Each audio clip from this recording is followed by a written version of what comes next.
Taylor Swift is a link builder. There were rumors that she would get engaged. Our client said, let's give them a free wedding venue. And then we got them 50 links. That's digital PR. Managing multiple clients or large websites? Automate your SEO with Alley AI. Start your free trial now. Wix Studio, one end-to-end web creation platform for your agency to deliver exceptional work with absolute efficiency.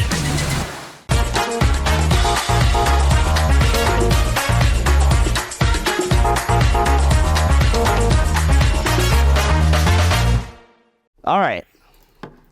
How many of you have not seen me speak before? Hands up.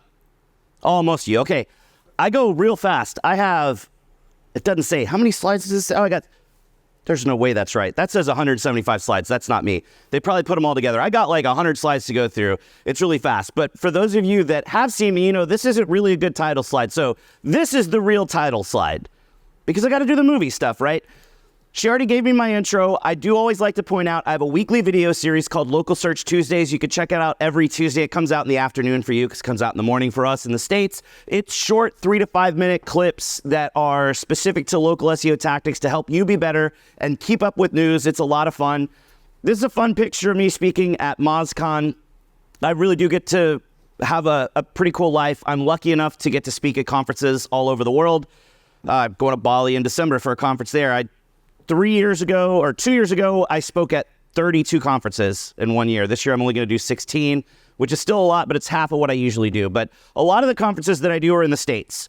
And it's not a marketing conference like this. It's a vertical specific conference. And some of them are even pay to play. So at a lot of the pay to play conferences, and even some of the ones that aren't, most of the people are just going to put a salesperson on stage because they're really just wanting to pitch their products. And those people really aren't that fun to watch. And you may have seen them. A lot of times I say this like it's a bad thing, but it's really hard to walk around on this stage because I'm like walking around in front of this. So it's going to be really awkward. I'm going to be all fidgety. But most of the time, these speakers, they stand right behind the stage. They talk really fast like this in monotone. It's really hard to understand what they're saying because they don't know how to public speak. And even worse, there's no design consideration of their slides. So the background of every slide is just plain white. There's no pictures. There's no graphics. There's no logos. It's just plain white, black Arial font, and they pack every slide with bullet points. And for the entire presentation, all they do is sit there and read bullet points. And that's no fun, right? Especially you don't want to start out the morning like that today. And you may not know it, but they've done studies and proven with science that bullet points kill kittens. So today we're going to keep all the sweet kittens safe. We're not going to have any bullet points. And obviously I showed you the movie thing. I'm clearly obsessed with movies. I've got a bunch of movies tattooed all over me. Both arms, both hands, both fingers. My whole right leg is tattoos from the Goonies, and I'm working right now on my left leg. It's going to be all horror movie villains. So I love to share my love of movies with my love of SEO every time I do a presentation. So there's always a theme. Today's theme is comedy movies, and we have 79 references to comedy movies today in the next 20 minutes, including at least one movie for every year in the last 50 years. And I was trying to do a lot from 1985. My designer screwed up and put that in there. There's really not that many because I didn't have enough slides to do it. But let's get this going. Why the long face? Are you spending too much time looking up at the local competition, ranking higher? It's kind of frustrating, right? In fact, you might feel like this when you see those people ranking higher than you. And I know a lot of times how to show up gets really confusing. There's a lot of moving pieces. So sometimes it's so confusing, you feel like you're a little bit clueless about how local SEO works. You guys are a tough crowd. That's a funny joke. That's the movie Clueless. And I said, you feel clueless? Come on, you guys got to wake up. It's the morning. I don't want to seem like I've got a huge head with its own gravity system, but I do have a lot of helpful information to share with you today. And unlike some of those speakers that are just up here to pitch and don't really have graphics and they're just not really fun and maybe they're really high level and they don't help, I'm not going to speak out of my ass today. I'm going to give you actionable tips that you could take home and use immediately to help get better visibility. But keep in mind, there is no miracle pill when it comes to showing up better in local searches. You have to understand how the algorithm works and what your competition is doing so that you can outpace them with better work. But if you follow all of the advice that I give you today, your localized content and your websites will be as visible and as awesome as the flying Elvises. And just like a fat guy in a little coat, I got to squeeze in a ton of shit because I got to talk really fast. I got 16 minutes left to do a boatload of slides. The most important thing to remember if you want to have a successful career in SEO is that Google is simply a pattern detection program. That's literally all Google does. It detects patterns. So when you're doing SEO, You're just trying to improve your pattern so that Google sees you as a more attractive site so that you'll show up more often in searches. It is really hard to not walk around and get in front of my slides, y'all. So when you're thinking about improving your pattern, you have to understand that there are multiple algorithms at play. The local algorithm is different than the traditional algorithm. So you have to optimize differently for this local algorithm because it truly does work differently than the traditional algorithm. And a lot of people think, okay, that means I just do all of the regular SEO stuff and then I just do some stuff with my GBP as well. But it's more than that. You have to optimize differently. You have to create content differently. You have to link build differently. And today we're going to talk about the content side. And most people say, oh, well, I just need to rank in the local area. Let me just shove in a bunch of city names and that's going to work for what I need to do. And I'm about to show you something that hopefully you're all going to laugh at, but I don't know, it seems like you may be a tough crowd. This is someone that we just recently signed up as a client. These are all their blog posts, and it's literally, here's the topic of the blog post, which all of them are asinine and stupid anyway, but then it's, here's the topic of the blog post near a city. Like, explore the 2024 Ford Expedition Platinum near Auburn, Alabama. Okay, the 2024 Ford Expedition Platinum is not different in Auburn, Alabama than it is everywhere else. Plus, it's complete asshat optimization because no human being search for a topic near a city. You look for a topic in a city or you just look for a topic. So this is someone that doesn't understand how the local algorithm works, trying to show up in all these cities, and this stuff doesn't work. It's just pointless, and then your content looks stupid for any humans that are actually reading your website. The algorithm has gotten smarter over the years. You've got to understand how the algorithm works if you want to win in today's world. So the most important thing you have to think of is it's less about, let me make this content so I'll rank in Google. What you need to do is just be a freaking marketer, y'all. Create content that answers the questions your potential customers are going to ask. And that's what Google's going to reward you for with better visibility. And if you're thinking instead, I'm just going to add this page and this page is going to rank so well, then you're doing it completely wrong. You should never be adding content to your site with the end goal being, I just want to add this content because it's going to rank. Everything that you do should be, I'm adding content because this makes my website better for potential customers. That's how you stand out from the competition. That's how you win in the searches. So let me say it one more time. It's really important. Also, by the way, I got to start pointing out, like, I've got that tattooed on my arm right there. Like, half of these movies are tattooed somewhere on my body. So let me say it again. If you don't have good content, you're not going to show in search results. Also, by the way, that's tattooed right there. It's crazy. This next one is tattooed on my arm, but if you don't have good content, not only will you not show up in searches, you're not going to answer people's questions. And if you're not answering people's questions, your site's not going to convert. And that means you're not going to sell anything, or your clients aren't going to sell anything. So the most important thing that you can remember when you're thinking about content and how Google assesses your content and ranks your content is that if you want to show up as a search result, when somebody sits down and types something into a search engine, then you need a dedicated page about that singular concept on your site. And if we were talking about the regular algorithm, that's where it stops. You got to have the best page on the internet. But we're talking about the local algorithm. So you don't have to have the best page on the internet. You just need to have the best answer in the local area to the question that that potential customer is asking. But if you're writing the best answer in the local area, it doesn't really stop there. You should probably also answer some of the subsequent questions that people would ask once they get that initial answer. And then you've got to have the bit in there. Oh, I'm a slide behind, sorry. I got distracted pointing out my tattoos, you know, it happens. Then you got to have the bit in there that talks about why you're awesome and why people should buy from you. So it's a lot of stuff that you got to have there. And you should always remember in your head, you are writing for humans. You are not writing for Google. You write for the human element, and then you optimize elements on the page for the pattern detection part of Google. Never, ever, ever write content for Google because it doesn't work in today's world. Most people are doing that though. Most people are only thinking, I've got to do this so that I'll rank in Google, and they're not thinking about the conversion aspect of this content is absolute shit, and it's not going to help me sell more of what I'm trying to sell. So you got to start with keyword research because you have to really understand how customers are searching for the solutions that you offer. Because people have a problem and they need a solution. They're looking for that solution, and if you're not writing content that addresses that solution, why would anyone convert with you? So make sure you're adding content around elements and ideas that you don't show up well for. You need to be adding content that's going to give you additional visibility and answer additional questions because it makes your website better. And I talk about a lot of car dealer examples because for 14 years of my career, I worked at agencies that only did SEO for car dealers. So I talk about Ford and Dallas a lot because Dallas is the densest Ford market in the world. There are 24 dealerships in Dallas. They sell more Ford pickups in Dallas and North Texas than they do in the rest of the world combined every year. Yet we see all of these dealers in Dallas writing content about being a Ford dealer. And that makes sense because there's a lot of Ford dealers competing. But if you're a Ford dealer in the middle of nowhere and you're the only Ford dealer in town, you don't have to write content about being a Ford dealer or about selling Ford cars.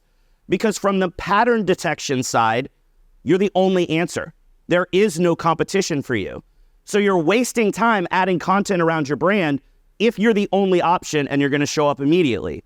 So you always have to remember the pattern detection side and assess the competition and add things that will bring additional visibility to you instead of going after the same terms over and over again. Also, as you're answering these customer questions, make sure you're answering questions that people actually ask. Like that example I showed earlier about the 2024 Ford whatever in a certain city. Nobody's looking for that. No human was searching for any of those 15 blog post titles that I put up there or any of the topics in those 15 blog posts. It's not about trying to sell your shit. It's about trying to answer customers' questions in the way that they're searching. Don't do stupid shit like this. I guarantee you no human in the world ever searched for Mercedes-Benz philanthropy news, period.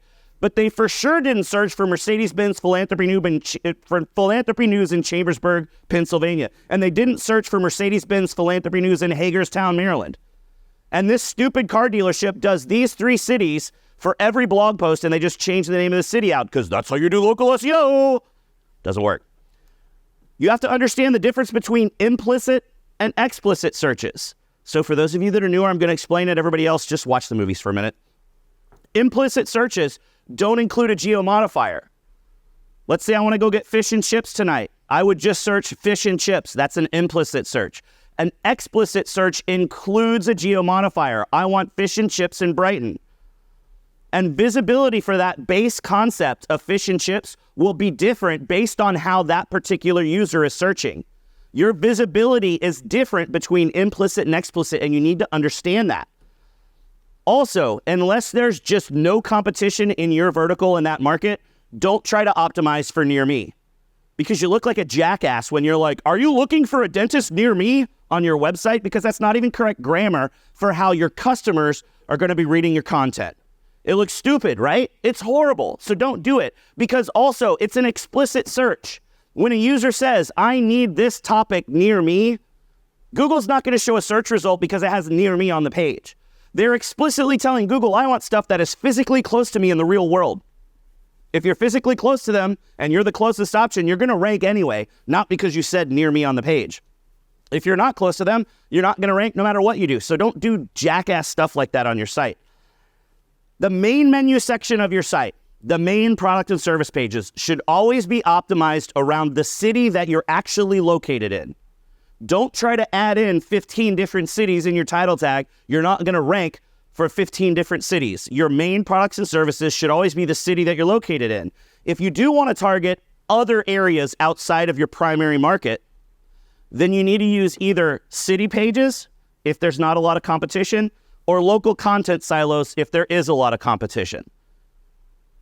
But your main menu still needs to be the city that you're in. And like I showed earlier, you're not going to rank in other markets just because you put up a page of shitty content. It doesn't help with Google, and it doesn't help with customers. This is another person that we just recently signed up as a client. I could share this stuff over here because they're never going to see that I was like shitting all over our own clients. But we just signed this guy up, and this was the homepage of this Mercedes dealership on Long Island near New York City. Literally the homepage. Hey, we're proud to serve Long Island as a whole and these surrounding cities. Click each city for turn-by-turn directions. And it's hard to see in the like blue on black, which is stupid too. But here's a list of like 30 fucking cities that like get directions from all these cities. Okay, hello, dumbass. People have Google Maps. People have Apple Maps. They don't need to click to your website to see how to get there. But the dumb SEO provider that these guys were using was saying, oh, this is going to help you rank in all these cities. Is this going to help customers? No. Is this going to help Google? No. So why is the first thing on your homepage this? It's not right. It's not good. So remember, it's not putting a bunch of cities there. It's having the best answer in the local area. That's what you have to do. But when you're trying to target other cities, you got to have the best answer in that area, but you don't have a Google business profile in that city. So there is no locational proximity signal to Google. So you have to out SEO those people. So you have to SEO even harder when you're targeting those nearby cities. So if there's not a lot of competition, then a city page is going to work really well for you. And for those of you that are still newer to local SEO, I've got a video for my series here that you can go watch that will explain how to create effective city pages to target searches for your products and service in those cities. If there is more competition, a city page is not going to be enough to move the needle. So you're going to need to do something that's more advanced. It's called local content silos. This video will walk you through how to do it. This is not as effective of a strategy as it was before. I first wrote about this on Search Engine Land in 2014. Back then, it was killer. It worked immediately. Now, this is something you should do in parallel to the other SEO that you're doing because this will take at least a year to a year and a half to be effective. It's a very long-term play, but you can get results from it. But keep in mind, when you are trying to target showing up in other cities outside of your primary market where you're located, you're not going to show up in the map pack because you don't have a GBP in that city. So you've got to target the localized organic. But don't let that scare you off. You can still really rock some awesome results because most businesses don't know how to do local SEO. So it's pretty easy to out-optimize those guys, especially over here in the UK and Europe. So don't let it scare you off. It's also important that you think about how your customers are searching. Most businesses and most marketers are only writing extreme bottom of funnel content. This page is meant to show up and generate leads right now. But the more expensive your product or service is, the more people are going to do research before they convert. So you need to be targeting mid to upper funnel people. Because the sooner you get eyeballs on your website, the more likely it is that you're in consideration and you're going to be able to convert those customers. So remember, your competition is only targeting the extreme bottom of the funnel. So how do you beat them? You target all sections of the funnel. That's a really easy way to beat the competition. So that's your main menu. Your main menu is your extreme bottom of funnel stuff. Use your blog for that mid to upper funnel content where it's more informational, it's more discovery based. And make sure that your boss, if you're in-house, or your clients, if you're agency or freelance, understand what you're doing here because they're going to freak out when you start putting posts on the blog that are not going to generate leads because they want leads. Every piece, give me leads. But you got to explain this content gets eyeballs, which then results in leads in later sessions. That's the way this stuff works. And then you can do localized informational posts to target pre-funnel customers. Because still, if you're only targeting the funnel, you're only targeting people that are looking to buy what you're selling right now. But there's a lot of other people in the local area that will need to buy your product or service at some point in the future. So use that local informational post to get eyeballs on your site before they're looking. Think of it like a billboard. You wouldn't put a billboard up on the side of the road and expect that everyone that sees that billboard is going to call you and buy from you. You put the billboard up for brand awareness. Everybody understands that. Use that example to explain it to your boss or your clients. That's what you're doing. You're trying to get eyeballs on the website as early as possible, even before they're looking to buy what you're selling. So that localized content works like a billboard. You're going to get pushback for sure. They're not going to like it. They're not going to understand it. But if you use that billboard example, it kind of starts to get them on board a little bit. And then when you explain, hey, we're doing this because we are trying to target all stages of the funnel. And we're trying to get people on board and know about us as soon as possible. Usually that's all it's going to take to get them on board and let you try it. So keep in mind too, this is a weird clicker. Like, there we go. Now it's working. Maybe the batteries, I don't know. It's like a couple of times. But you want eyeballs sooner, which means more leads later. That's what you're explaining to boss and client. And you can also explain that maybe, there we go. Weird. Also, these posts help build more local relevancy because you're talking about the local area, and a lot of these posts are going to help you with link building. So when you get links pointed to the site and you've got content around the local area that's not just completely sales focused, it builds more local relevancy and helps the whole site show up more often in searches, and beat the competition. And it works with link building. Nobody gets my joke. They call it California Man over here. Brendan Fraser is the missing link. They call him Link, so it's funny that he's on my slide where I say it helps with... You guys are a tough crowd today. So if you need ideas for how to do this stuff, top 5 list. Hey, here are the top 5 places to go in town for fish and chips. Here are the top 5 things to see when you come to Brighton. Things like that work really well. Local news. Talk about what's going on in the local area. You're a business in that area. It's totally okay to write about that stuff on your blog. Local events. Hey, the London Marathon was a few months ago. If you got a business in London, you could talk about how you're right on the race route. And there's a great place to stand right in front of your office to watch your loved one run by when they're running the race. Local sponsorships are great. Most of the people only talk about doing local sponsorships as a link building tactic. But if you're going to sponsor the London Marathon or the 5K that happens on the beach in Brighton or a golf tournament or some kids football team, it doesn't matter. You do it for link building, but you also can get content out of it because you could talk about your experience and how you were a part of that local event. It's really awesome. Event guides are great. Write a guide about the London Marathon and where to stay and what to see and where to eat and where to drink and all these types of things. Create resource guides. These became really popular during COVID when people wanted to support locally owned businesses over big box stores. So create the same thing. These are the businesses that we like in town. You should go shop at these businesses because they're awesome. Or just review other local businesses that you like. Put a review up on your website, an entire blog post talking about how amazing this place is. Or local interviews. Maybe somebody at the business knows someone in the local community. Maybe they know the mayor. Maybe they went to university with somebody that's on Parliament now. Maybe their best friend growing up was Matt Berry, and you can pick up the phone and call him and talk to him and get a 5-minute interview.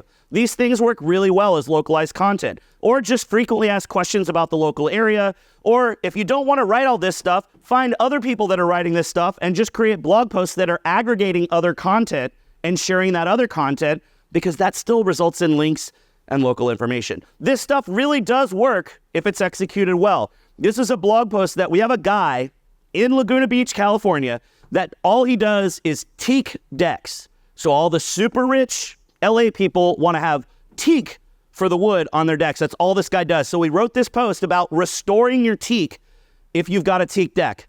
Super niche, right? This thing gets about 450, 500 visits a month consistently just for this blog post about a really niche topic. Or this one, we have a client in Tampa, Florida. We just did a blog post of the best beaches in Tampa. This thing gets 850-ish visits unique every month organically. It's awesome. Or this for a client of ours that was in New Hampshire. A month before the 4th of July fireworks, we put this blog post up, and it was only there for a month, and it still generated 765 visits for the month leading up to all the fireworks shows. That's crazy visibility when you start stacking all these kinds of things together for a particular client. So be strategic with the clients that you're working with and think about what you can do to out SEO and outpace the local competition by sharing more information about the local area. Target all phases of the funnel instead of just the bottom, and you're going to win. I know I went really fast. Hopefully that was not too painful. But now when you're looking at the local search results in Google results, you're going to understand how you can win and how you can dominate. And maybe, just maybe, you'll be really excited about writing local content. Peace out. That was the end. That was the powerful local SEO hack you never knew you needed. There's my email address, except everybody on this side of the room can't see it because of the podium. I have an open email policy. If you ever have questions about local SEO, pop me an email. I'm happy to answer any questions you have. The slides are on Speaker Deck. I think you can get them from Brighton. If you like comedy movies, at the end, there's a list of all the movies. Thank you so much for watching. Monthly reporting making you want to shove sharp things up your nose? Try Dragon Metrics, the all-in-one SEO software with mind-blowing reporting tools.